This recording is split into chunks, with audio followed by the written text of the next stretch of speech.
And the first solutions, I tried it on my own over the counter. And I had behind the ear hearing aids, which were good. And they lasted for some time. But then the time limit went out. And when I sent them in to get repaired, they said, sorry, but the time limit's over. So then I went without hearing aids for a while. The reason I went with OTC was because of the price. And the price was very reasonable. Less than $200, and I had 2 hearing aids to plug in my ears.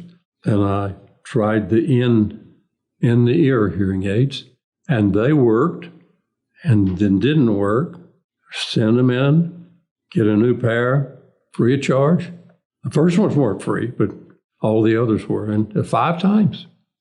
So the company was good about replacing them, but either one or the left or right would go out, just stop working. So then my wife says, you need hearing aids, and we're going to get some.